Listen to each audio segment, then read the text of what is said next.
Hello, everyone. Um, Thank you all for being here. So we are going to wait for everybody to be here, and then we can start. I guess it's gonna be about 5 minutes, or let's say 6 minutes maximum, and then we can go ahead. Meanwhile, I'm happy to see some returning names. It's always great to see the community back here. How is it going for you, ladies and gents? You're free to open your mic, turn on your camera. We can have a chit chat until we start. Does anyone have some sun today?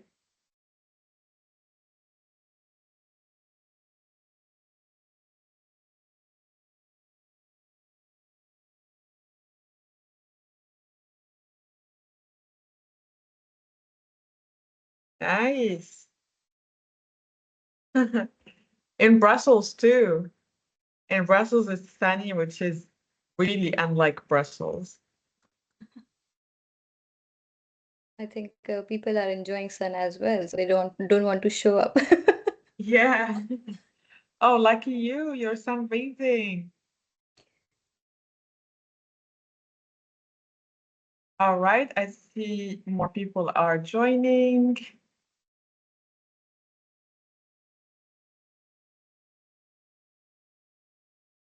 All right.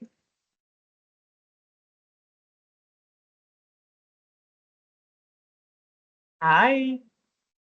Oh, we have Finland here. Nice. 80 degrees. That must be nice, right? I'm excited too.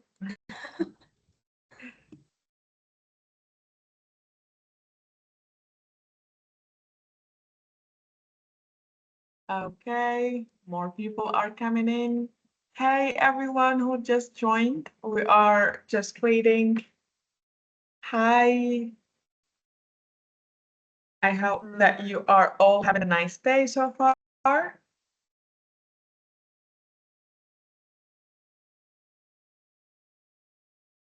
Great to see returning names. It's always a pleasure.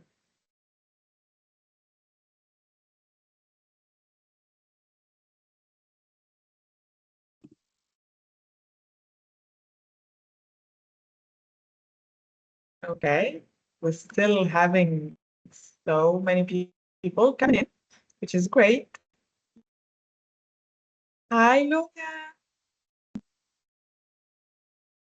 Hey, nice to see you. Nice to see you too.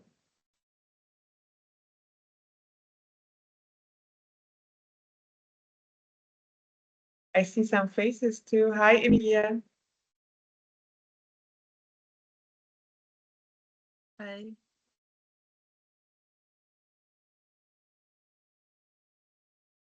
Hi, Fabio. How are you? Well, thanks. Thank you very much for asking.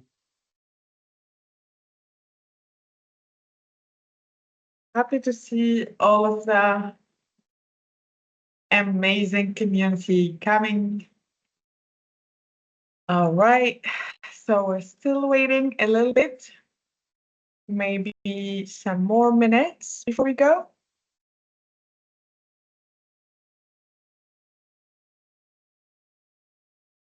Does everybody have some weekend plans already? Because that's what I'm thinking about right now. It's sunny outside. Hi. Hello. Sorry, I didn't hear you. Oh, Hi, Chris. Hi. Oh, hi.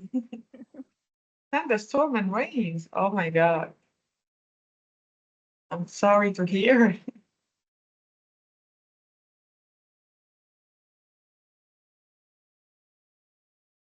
Okay. We still have people coming in. That's great. Nice.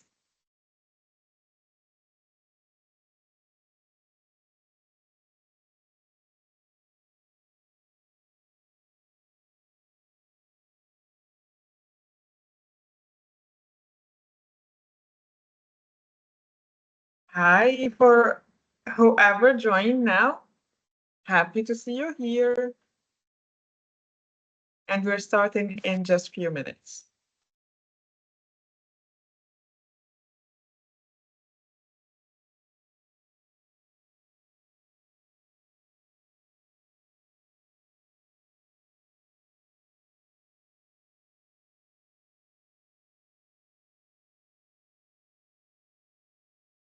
Oh, it's nice seeing you, everyone.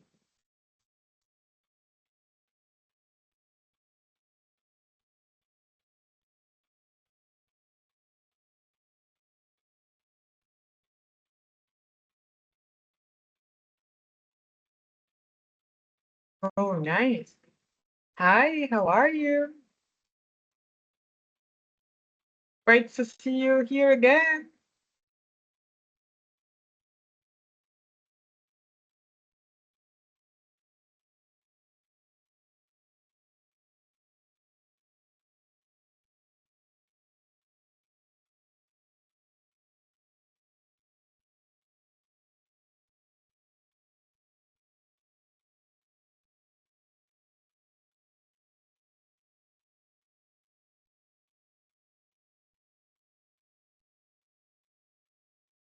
Okay, I think it's time to start. So, good afternoon, everyone. I hope that you're doing great, and I'm happy to see you here again. And thank you so much for registering and for coming and for your time. And I have today with me Akansha. I'm going to leave her the floor. And thank you again, Akansha, for your time and for your effort. And happy to have you here. I'm going to mute myself and give you the floor, and I'm here to help. So whenever you need something, I'll be here. Perfect. Thank you so much, Manil. I'm sharing my screen and please post your questions. We would like to take all of them at the end of the session. Please confirm me if you can see my screen. Yeah? Yes, we can see it. Perfect. So, good afternoon, everyone. Welcome to the session, the time machine for security. Stop bugs before they are born. Before I start, I would like to highlight few things which were identified in the research. Like IBM Security identified that average cost of a data breach in 2024 was around $4.45 million. So you can imagine the impact of cost we or any organization has to tackle with. And there were 60% of small businesses they need to like shut down completely because of major data breach. So you can also imagine like how security play a vital role for any organization to be having a business like a running business basically. Okay, oops. So before that, I would like to introduce myself. My name is Akansha. I'm from India and I'm living in Netherlands for almost 4+ years now. I'm working in ABN AMRO Bank as a security domain expert, and I have 10+ years of experience. Majorly worked for application security, currently leading API security topic, DevSecOps, threat modeling, vulnerability assessment, and pen testing. I did couple of certifications, which you could see on the screen, and also looking forward for a few more in coming years. I do yoga, meditation, all these things. So these are my hobbies other than security. Definitely, I love to secure things and read and write a lot. So if you'd like to connect me on LinkedIn, here's the QR. And there is a public portal for writing articles. So I do write some articles over Medium. It's a public portal, free of cost. You can just go and follow me if you would like to learn more about specifically for API security. I try to step by step give information how you can work for API security, where you can start, etc. So now is the time. I'm not going to take any other slide because I think Manir already mentioned that it is not going to be a PowerPoint presentation. So now we are going to see what I have designed for you all. But before that, I think Manil, would you like to do the quiz or should I just go ahead? Yes, sure. We're going to go ahead with. I think you are on mute. I'm sorry. All right. So, yes, we're going to go ahead with the quiz. So, Akansha has prepared for you 4 questions, and we're going to vote on them one by one. So, here I am posting the first one.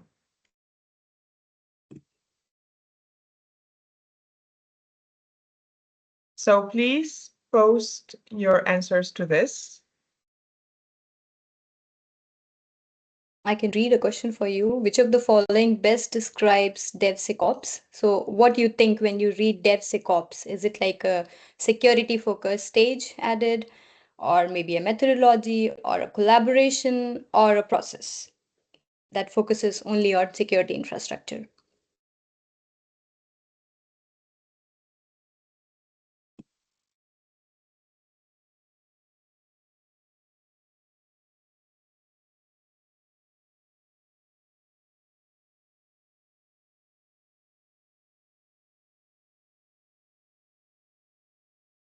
You already have a lot of people having good information.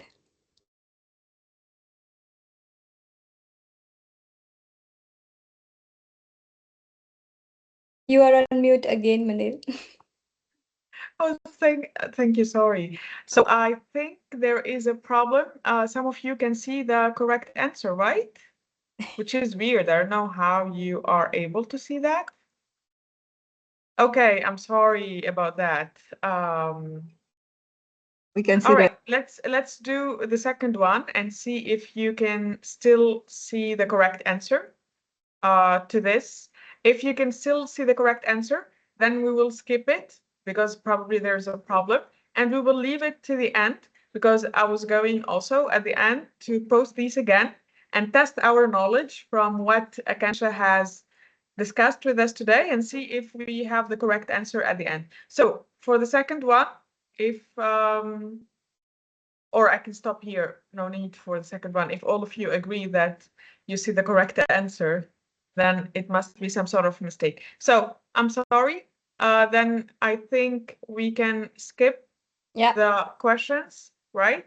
And leave them to the end, and we can answer at the end and use them as our knowledge small test. Yeah, I think that should be fine. We can All do right. it later as well. Thank you, and I'm sorry about this. No worries. Okay, so welcome to the time machine. This I prepared. I would say that I'm not a good coder because I'm a security expert, but I tried my best to create this interactive website for you so that you can imagine, you can visualize how DevSecOps work, how security can be embedded in every stage of secure development lifecycle. So, welcome everyone again. And so, it's a time machine, not for just traveling to the past and see the dinosaurs. Basically, it's for a security person or anyone to understand how you can do, how you can go in back or in parallel. You can work for the business impact. You can work for security, for more critical aspects of security. So stopping security bugs before they are born, before they are even came into picture. And because why we are doing this, what is the reason of this DevSecOps cycle? So we have development in which we plan, we code, we build everything. We have operation in which we do release, deploy, monitor. Why we need security? Why we came up with this word of DevSecOps? Because the reason mainly is prevention is always cheaper, less stressful than a data breach. Because at the starting, I mentioned which IBM Security did the analysis for. So it costs a lot when you get the data breach or when you get some security issues in your later stage. right? Once the application is live, suppose you are using some application as an end user, and then you identify some. So every day, I think you might, if you are following hacker news, then you hear some of the other vulnerabilities coming up in the website. So it's really important to embed security, to create this kind of environment, to create the work culture of security. So just to give you an example, imagine these are the phases in which you identify cross-site scripting. So I will explain. So being a security person, I can recognize this screen that, hey, critical vulnerability detected, your data has been breached, some other ransomware attack, maybe you might have heard about the wordings. So it's a kind of reactive approach in which developers do not understand sometime, or security professionals are not participating properly. So it create a reactive approach. And you can imagine that suppose you are in a deploy stage, that when your application is live and then you hear some kind of data breach, which could be because of SQL injection that could be identified in this code phase, or maybe cross-site scripting. I can imagine you might not be familiar with these words, but please feel free to ask me what are these. I'll try to give you overview. These are type of vulnerabilities which could happen when you don't follow the code practices properly. Like when you do the coding and you don't follow secure coding practices, then it can happen. Then your application is vulnerable to any of these vulnerabilities, right? And also imagine like you are in a release phase and then you don't do this in the testing, you don't do any kind of testing which is about access management, or how authentication can be bypassed. Then what could happen? Your privilege can be escalated. Like suppose I can see your personal information, or if two colleagues are working, they can see each other's pay slips or some salary information. That is a breach, right? That is like a kind of escalations of privilege. So these are the things which you need to address. You need to take security not just a reactive, but you need to proactively work for that. So it's just an example for you all to imagine, like you have some kind of deadline, you have like flashing lights, alarming, and then you identify, okay, these are the vulnerabilities. Now what to do? What should we? Why we are finding these now? This is like a very common statement which we hear from developers in the deploy phase, like, hey, why we are finding these vulnerabilities now? Why we couldn't find them when we were coding? So to avoid these kind of situations, we need to develop the robust security DevOps culture. And this was just to give you a feel of how it feels when your system, give this kind of screen, and when you see your application is not working, and then some kind of data has been lost. So this is just an example. We tackle more than that as a security person. Okay, next is like, as I mentioned, the main reason of embedding security, or developing this kind of culture of security or awareness, is basically the cost. It's like a business killer. So it's not just about finding SQL injection in your code phase, or finding some kind of pen test issue in this phase or that phase. It's about how your business is getting impacted from these vulnerabilities identified. So you can imagine, if you identify some flaw in the code phase, or in the operation or deployment or monitor phase, the cost difference is 100 times. So fixing the issues in initial stages are far better than less cost, like they will cost less, rather than fixing them in these phases. So it's, let's say that it's like it significantly impact your business, because your business will shut down for a certain time. It will be like not running. Maybe you have to invest more in the remediation, more in your external tools you have to onboard at the time of deployment, or when your application is live. So it's all about business impact, not just for security. It's all about business impact. How we are going to address the downtime, how we are going to address when our application is having some kind of data breach, what personal information has been revealed because of any vulnerability, right? So these are the reasons why we have to build this kind of culture. So imagine that this is like a cycle. It's a software development life cycle, and you have a superpower to go back and you are not getting a power to just fix a disaster. You are getting a power to even protect it from happening. So you are just putting some effort so disaster won't be coming in future. So this is like a time machine, and we all came up with a concept of shift left. So shift left as in we are going like this, we are fixing the code, fixing the vulnerabilities starting from the plan phase. I will walk you through how we can do that. But just imagine the power of all of this DevSecOps, the shift left, the mindset, the secure by design principles. These are all like a powerful tool which empower developers, which also empower us as a security professionals to guide you and create a everyone's responsibility, the entire organization, irrespective of what you are doing, developer, maybe tester, maybe some business person, C-level leaders, everyone should be responsible of security. So this entire DevSecOps shift left, this all give you an awareness of creating a mindset, creating how you can embed security whatever you are doing in each one's job. So let's start with the plan phase. This is the very first phase of anything which you want to develop.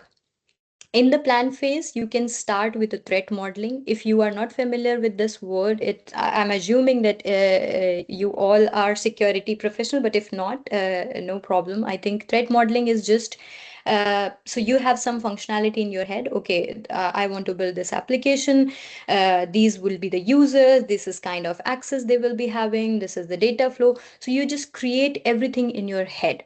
So it is like a pre-planning where you do you create an architectural flow, like a data flow diagram of your application, and then you identify, okay, what could go wrong? What are the systems in this particular software, and who is going to interact? Who would be the end? So these are the questions which you already start thinking in this planning phase, and then start discussing with the developers. So they also know what could go wrong, where we need to give more focus, where we need to try building. Okay, this is the thing which we can which could be risky, or these are the threats which we have which could be there. So these are the countermeasures which we can came up already put in there.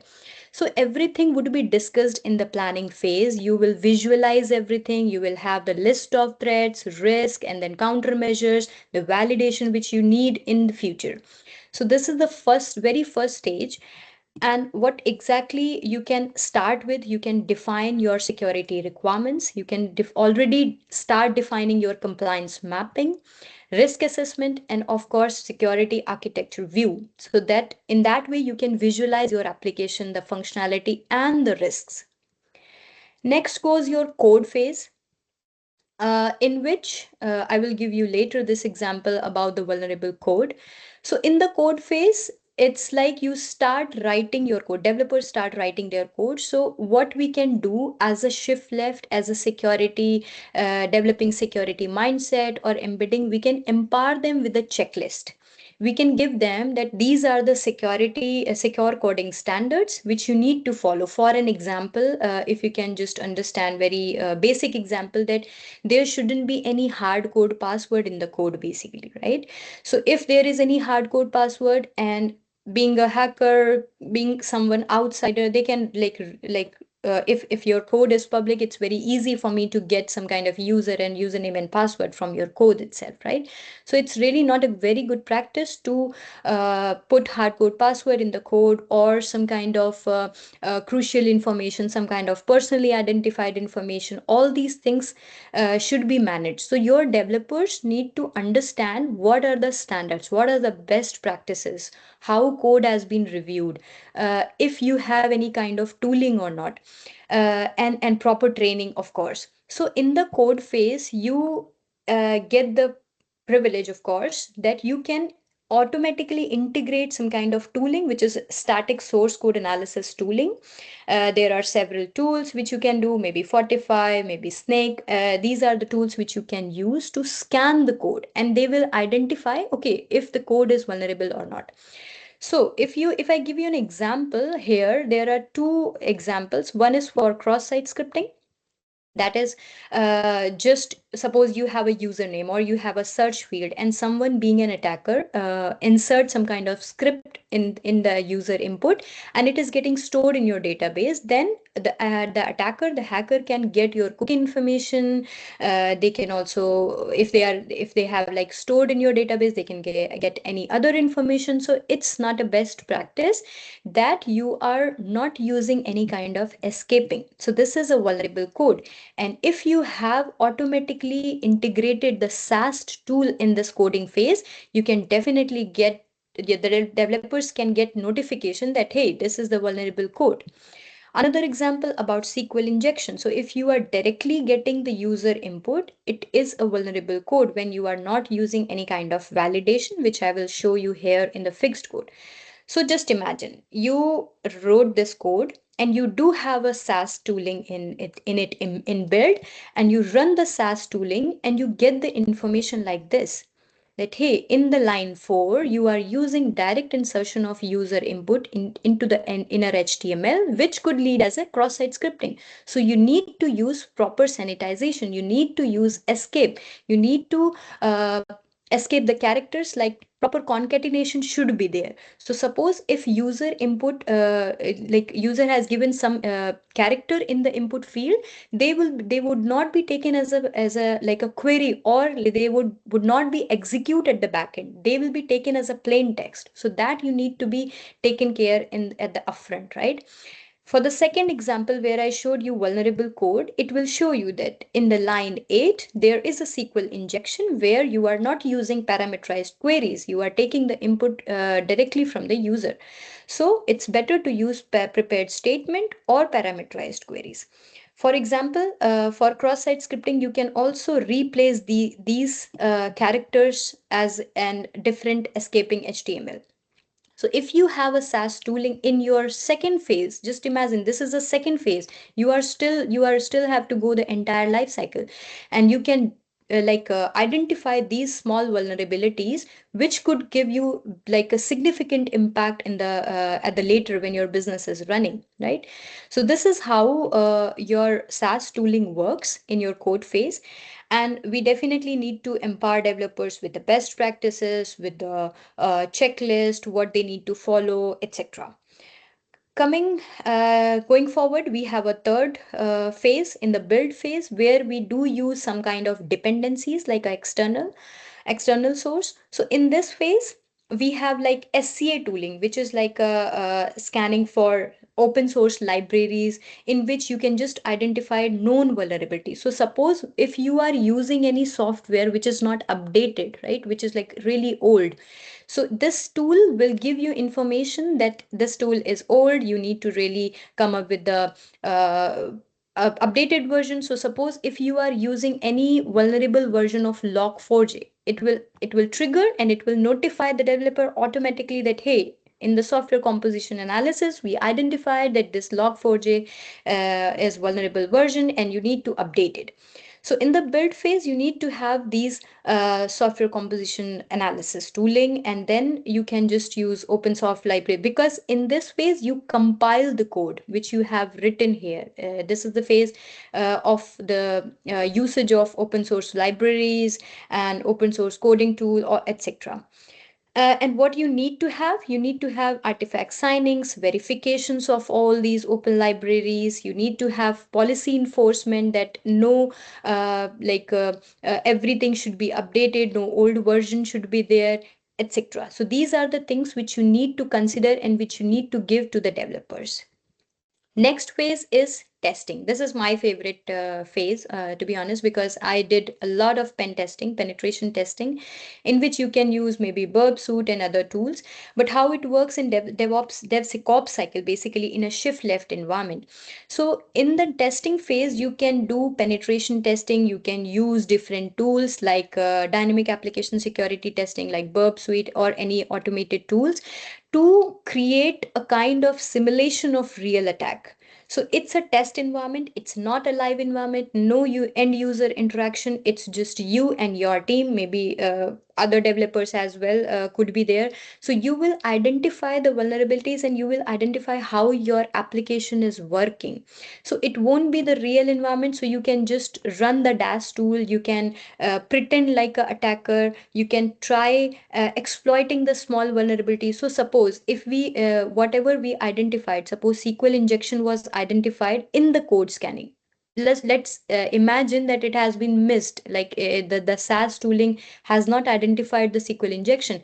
Then in the pen testing, you can identify that you can exploit basically the username and you can enter in the website without proper username and password, without having, or you can just get the admin privileges. So these are the things which you can check in the testing phase, just trying to simulate real world attack to evaluate how your application works, how security is there in your applications, right? And what do we need for that? We need security testing standards. As to do the test cases, you need to have proper test cases depending on functionality. If you have login page, if you have other users with different privileges, you need to check horizontal as well as vertical privileges. These could be new words for you, but feel free to ask me later when we finish the presentation, or maybe you can directly contact me through LinkedIn or somewhat.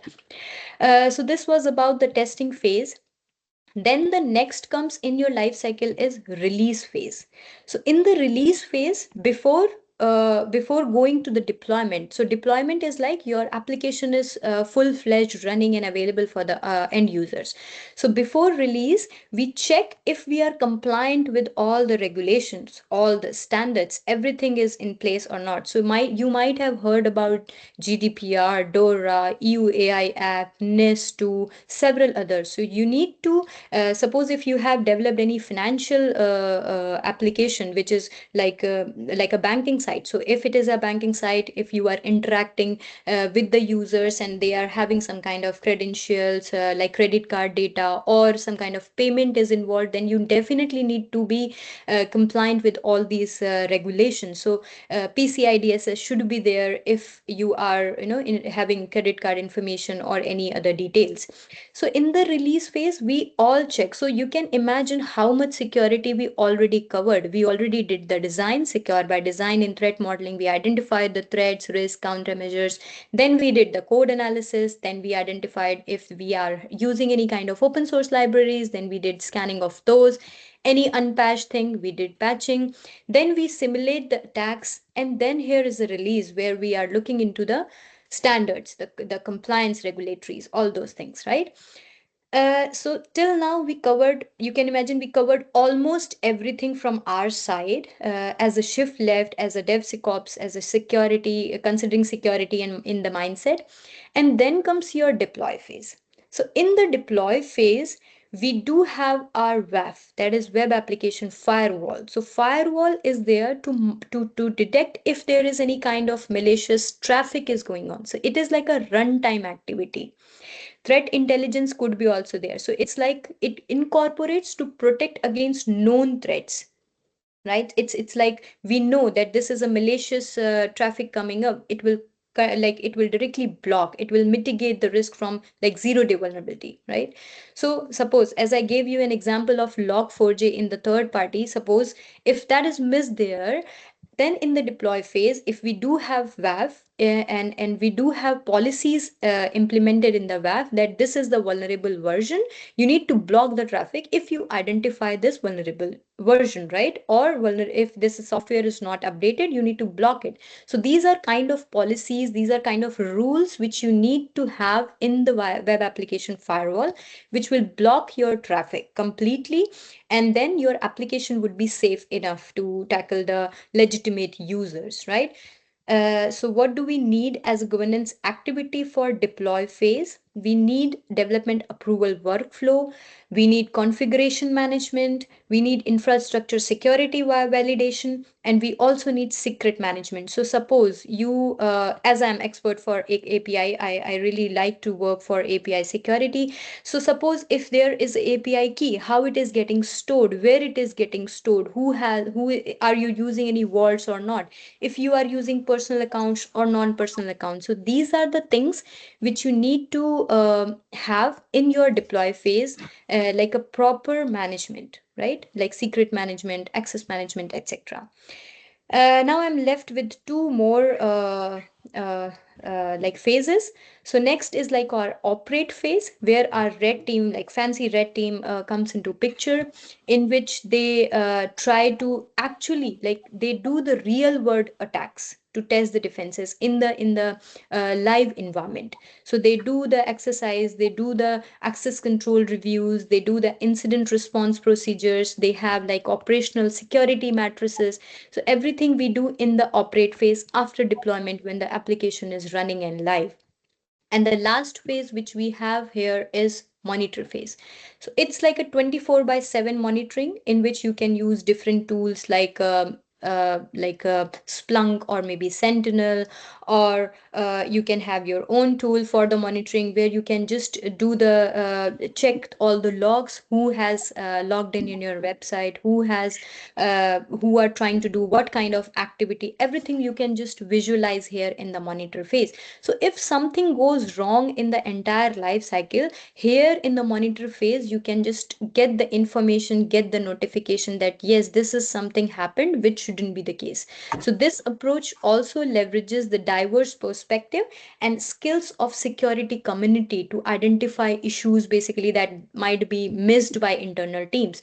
We also can have bug bounty program. We can crowdsource security programs where we invite other people to just try in our website and get some kind, if there is any vulnerability, then definitely we reward them. But we just open our platform so that if we missed anything in the entire secure development life cycle, then it would be identified here in the monitor phase. And now it's the time why we are doing this. Cost is one aspect which I mentioned from the starting. Like cost is a very major aspect, I would say, because it's all it all depends on your business, how business is running, and then what is the significant impact on your business for about like these vulnerabilities if you identified. So I would like to show you how the cost can impact if you identify something in the plan phase, and how it impact when you find it in a deploy state, right? In the deploy phase or after that. So you can imagine the difference. It could cost 30 to 100 times more than when you identify in a deploy phase. So you need to be really careful when you are finding these vulnerabilities, and the entire shift left concept is to reduce the cost of fixing these vulnerabilities. Because if you identify something in the production, it is going to cost you like huge amount. So early detection means cheaper fix. Prevention, like we are just preventing it to happen, right? So security becomes an enabler, it's not blocking. So suppose if you identify something here in a deploy or operate phase, it would be completely shut down for your application. So we are trying to create this kind of mindset that it's a faster deployment. It's not stopping you, it's enabling you, right? So one thing is definitely it lowers the cost. Because early detection means cheaper fix. You need not to do like so much effort to fix the vulnerability, and it could be done by the internal team. You need not to have like external sources to fix the vulnerabilities, so it's easier. Then definitely it's a faster development. As I mentioned, security becomes the enabler, not the blocker. So it will help you to reduce the delays in the remediation process, maybe like how much time, like downtime is there. So it will reduce that as well, and it will help to recover your application as much as possible, like as faster as possible, basically. Then strong security, fewer vulnerabilities make it like into the production. So you can imagine like you did so many things already. So it's very less, definitely it's not like 100% security doesn't exist. We as a security professional believe that 100% security, it's nothing like that, right? So every time you need to be proactively ready for any kind of vulnerability.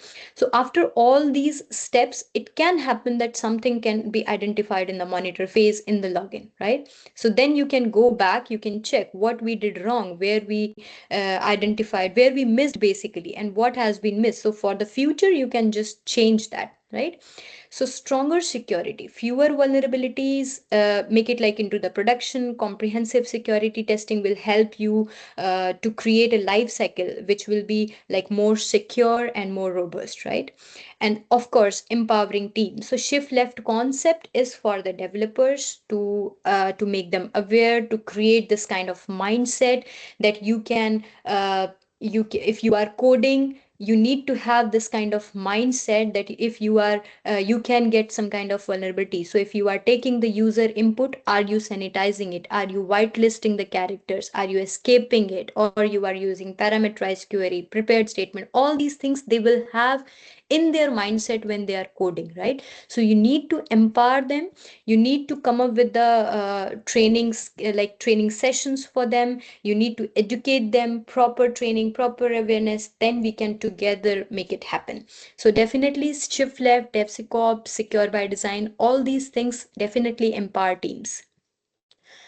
So I'm here to, I think, at the end of my slides, like this is the last one. So how you can implement? We talked about, okay, what could go wrong? What are the steps we can take in all the phases of secure development lifecycle? But how to implement that? Start with assess security maturity. So first in your organization, check what do you already have, where you are lacking behind. Then do the gap analysis. That is the maturity assessment. Check the maturity of your application, of your softwares, and then try implementing the measures. Then start with threat modeling. Design everything, how it looks like, what could go wrong, what could be the threats, what could be the countermeasures we need, what could be the risk, how to remediate, how we can validate everything. So implement this, and then definitely integrate security too. So just to summarize whatever we discussed here, you need to have secure like a SaaS tool. You need to have DAST, that is dynamic application security. You need to have SCA, that is a composition analysis. And then you need to have like WAF, threat intelligence, red teaming activity, penetration testing. All these things you need to have to create this entire DevOps culture or shift left security. And you can automate as much as you can. So you need not to do manual security testing all the time. You can automate in your pipeline. There are different tools. As I mentioned, Fortify could be used for code scanning. You can have another dependency scanner, which could be just integrated in your CI/CD pipeline. So whenever you build, you write the code, you build, and when you push the build button, it will automatically do the every scanning and give you the results. And then you can just identify, okay, these are the vulnerabilities identified, these are the things which you need to tackle.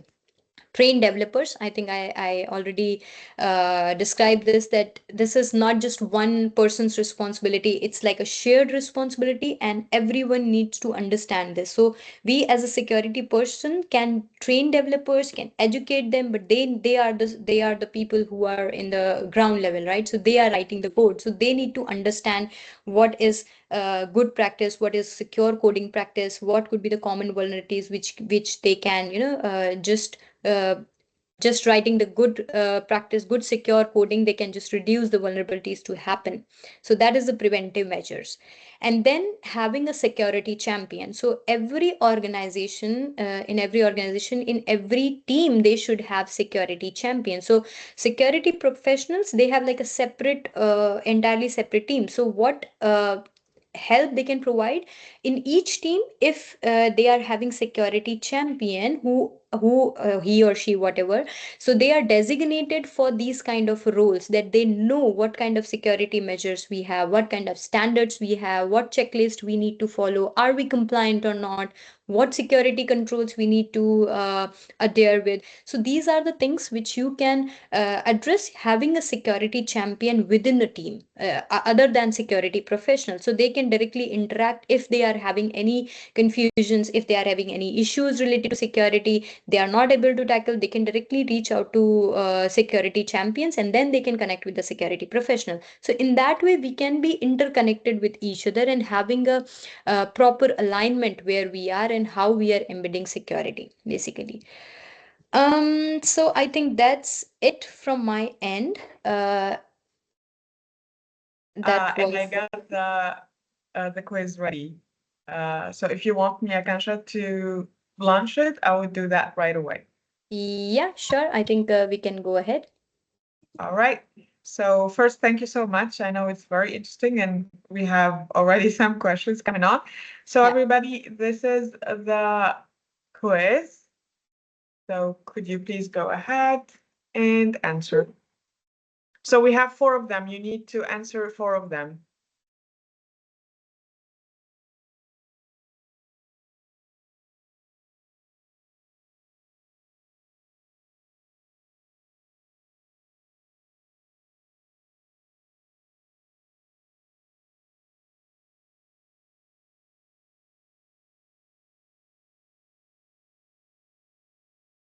I think the Oh my God. options are not here. Only the question is there. I don't know what's happening with this because to me, I see that it works. Yeah. I don't know. I see that everybody is saying that it doesn't work. Oh my God, Yeah. I'm so sorry. No worries. Maybe we can take some questions now if we have time. I'm Yeah. not sure. Yeah. Yeah, sure. Let's leave the quiz this time. I'm sorry, everybody. So sorry about this. So let's go ahead with the Q&A. If you have any questions, please unmute yourself. Go ahead and Akansha will answer. And if you are not really comfortable with speaking, you can leave your question in the chat and I will read it and we will have an answer for that. So if you want, you can just unmute yourself, raise your hand.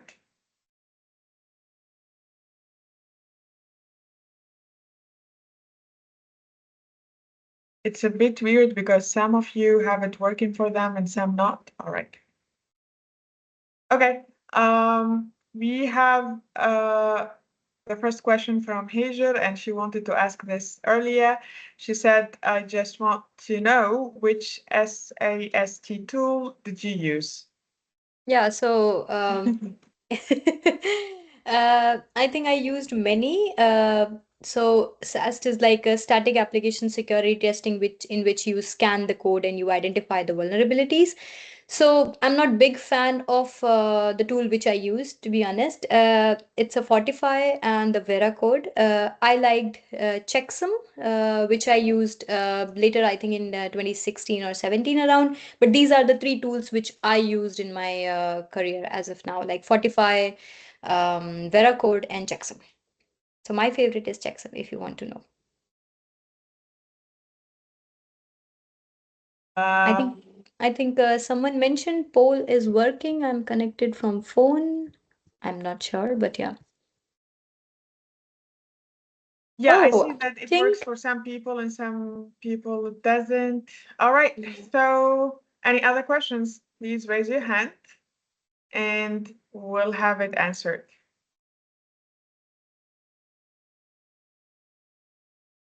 Okay, Elena. Yes, please. Hi, I hope you can hear me well. Good. Then my question is, thank you first of all very much for the great presentation. I was very surprised to know that those legal things are only checked during release phase. Does it usually should be done also earlier? So I wanted to know if you maybe gave a little bit details on how exactly it happens, because I'm very curious for my work too regarding that. yeah, they are basically checked at the release phase. That is like right statement which you made. But they, like when we say they, developers who are developing the application, they already know these checks. So they are aware of all these controls, all these assessments, regulations, which is going to happen in the release phase. So they are aware, they know what they need to be compliant with, and later it's just an audit thing which is done at the release phase.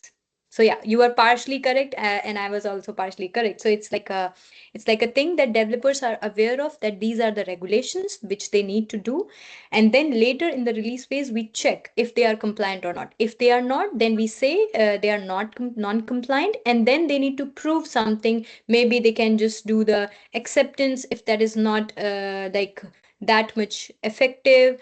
We can also check what kind of regulations are these. So this is how the entire process works. Yeah, thank you. I actually was wanted to know that I could also include it in our processes. I think that for our project, something like that really missing. So thank you very much. Yeah, welcome. Thank you. We have next Sandrine. If you could please unmute yourself. Yes, I have a question. Perhaps, thank you for the presentation. Perhaps you can come back to the cost. Why are the costs of implementing security measure are higher in the release phase? I want to understand, because you show some the image about the cost. So I want to know why the cost of implementing security measure is more higher in the release phase. So I want to know Yeah, the exactly. perspective about that. Yeah. Yeah, so if I understood your question correctly, you mean, yeah, like you wanted to know why the cost is higher when the application is in the release phase, not in the Yes. code phase. So yeah, Yes, okay. exactly. So Yes. suppose you want to develop one application which is just for online shopping, right? Mhm. And then you already designed it, you know what kind of functionality it is going to have, and how the user are going to interact. Everything you basically have in your head. You start writing the code, you did writing the code. Now you are in the release phase. You like, it is already live for the end user, right? Mhm. And now you identified that, hey, some other, like suppose I pushed few things in the cart, and someone else who is logging, they also can see, somehow they can also see the things in the cart which I did, right? So something Mhm. wrong happened, right? Now how I'm going to fix it? So Yeah. it's like, at this moment, to fix that particular issue in the code phase, you need to have some downtime. So that particular application won't be available for the end user for certain time, right? Yeah. That Agree. means Agree. like, I'm not sure if you do online shopping a lot. I do a lot.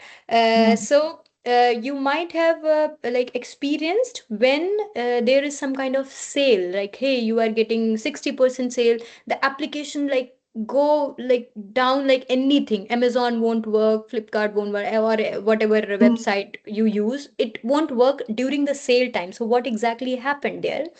It's like so many requests are randomly coming, or maybe someone who just doesn't want the owners of that website to get the extra money from this sale. They Yeah. just bombard the request, and they just block the website completely to be used by the end users, right? So it Yeah. means they are just dropping down, they are just trying to just not be Mm. available, right? So that is Yes. kind of DOS attack, if you are familiar with the Yes. word. To Yes. Of fix course. Yes. that, if you are not ready with that, if your WAPs are not properly managed, then it is not identifiable. And Yeah. that's why I mentioned, like, shift left, DevSecOps, it's not just about fixing the security technical flaw. It's all about business impact, how Yeah. your business is getting impacted by these small vulnerabilities, right? If Yeah. you left just small SQL injection, if you haven't used a small like best practice or secure coding Mm. practice, and you are getting the later, then you can imagine the impact, right? So it's all Yes. about business impact. Okay. The cost is related to business, not Yeah. directly related to security. Yeah. Okay. Thank you. Thank you so much, Akansha. So is anybody else going for a question, or should I go with the questions we have in the chat? So if you want to go for a question, please raise your hand. Okay, no raised hands. So we have a question from Numan. Akansha, the question says, I just wanted to know, to take on a DevSecOps role, is it necessary to have experience with various security tools and practices?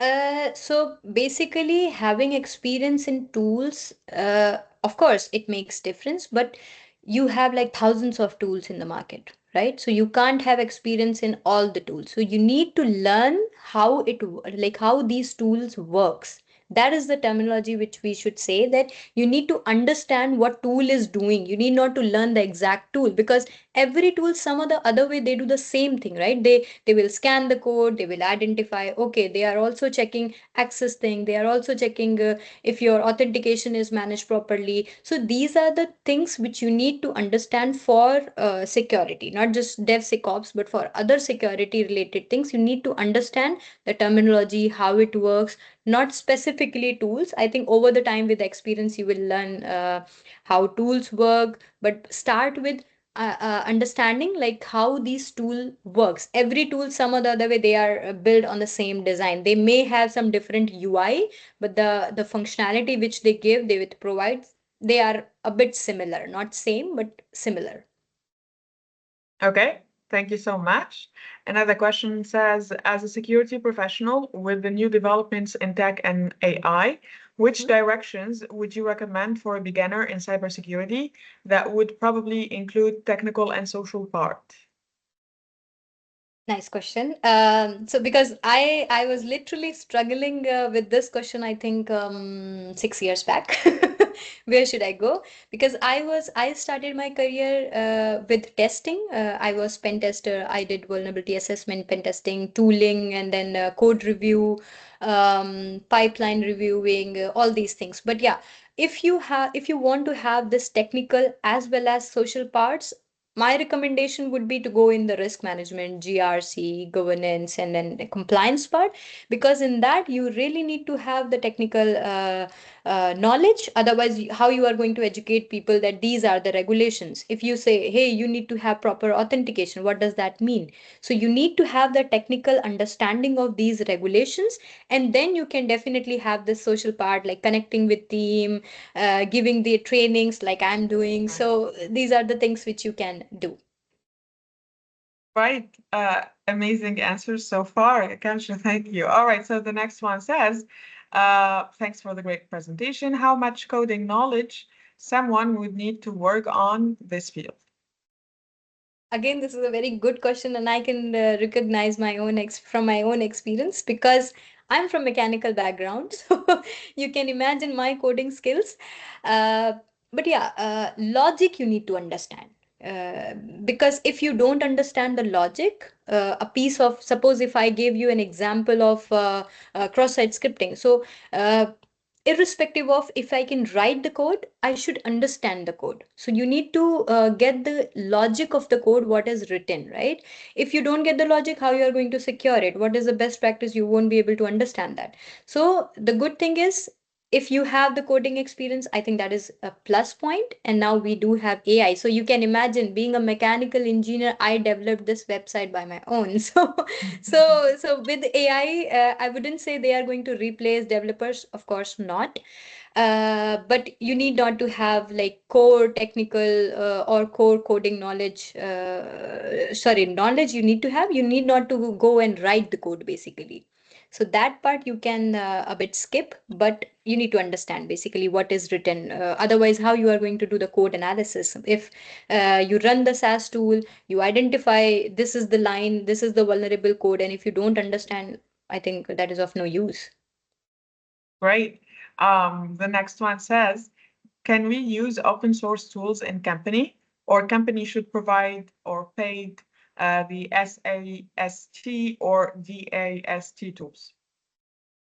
Usually you are not allowed to use open source, but depending on which kind of organization it is, if it is just like normal, which do not have any kind of financial related things, it's just like public information or maybe some information which is already available, those I think they can use, but usually it shouldn't be the case. They should have proper licensing. They should have professional versions for all the tools.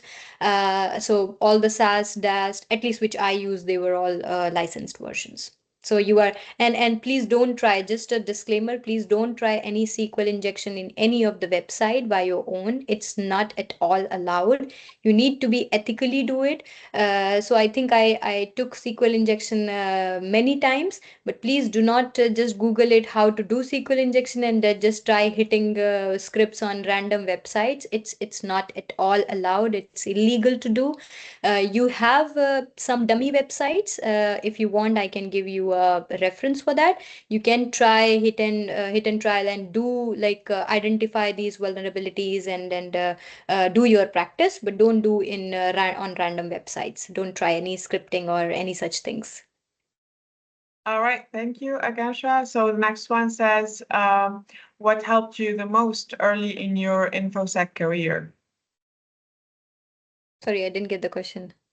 So she said, what Mhm. helped you the most early in your InfoSec career? I think reading, writing, and getting knowledge. Talk as much as you can, be up to date, follow all these hacker news, maybe uh, different security platforms are there. So try to, just get all the information if any new vulnerabilities comes into in market, if any hacks happen. So these are the things available in the news. So you just need to be updated and follow all these things. So that's what I did. And for if specifically for API thing, which I'm doing currently, I did a lot of research, a lot of reading. I think 2, 3 books I read, and then I started writing myself. So when you write things, it gets stuck in your head, so you don't forget things. When you read, maybe you forget. So that is case with that is a I'm sharing just my personal experience that when you read something, try writing these. Maybe you can just post a small article or small thing on LinkedIn. Maybe you can just do in your own circle, hey, I learned this is the information which I can share. So this helps you. It you won't be able to forget it. It will stuck in your head. So that is a best thing which you can do. All right, thank you, Akansha. So the next one says, how much time and who are the stakeholders involved in the SDLC? Mhm. That's what I'm working on right now, and identifying all stakeholders is a bit complicated. Yeah, stakeholder management, I think it's always a tricky part. So when it comes to stakeholder, you need to first check with them what is expected, and you also need to check within yourself what you are expecting. So if expectation is clear from both end, I think then it would be easy. And how much time and who are the stakeholders, I think this is a very broader level question, because there are many stakeholders involved. So there are different teams, and depending on what you are working for, which developments in cycle in which you are. So there could be a network within security, there are different teams, and outside security there are different teams. So you can imagine what is the collaboration there, right? So stakeholder management, collaboration, different teams involvements, it's like a huge topic, right? So within security, I work in just application security in a part, right? There is network team, there is access management team. So these are all stakeholders involved in software development lifecycle, right? So you need to talk to each one of these stakeholders, and you need to really define what is expected, what they are looking and what you are looking from them. If this is clear and transparent enough, I think there won't be any problem. Excellent, Akansha. Thank you so much. I think time is up. So thank you for the amazing presentation. Thank you for your time and effort and for volunteering to do this. If anyone wants to get in touch with Akansha, I have shared her LinkedIn. Also, this is a small survey for me to help me do better job with the webinars. So the next webinar also is going to be great. I will share with you. Also follow us on LinkedIn. You will have the calendar there of all of the webinars. Thank you for coming, everyone. Thank you for your time. And Akansha, I will leave you the last word. Again, I'm so grateful for having you.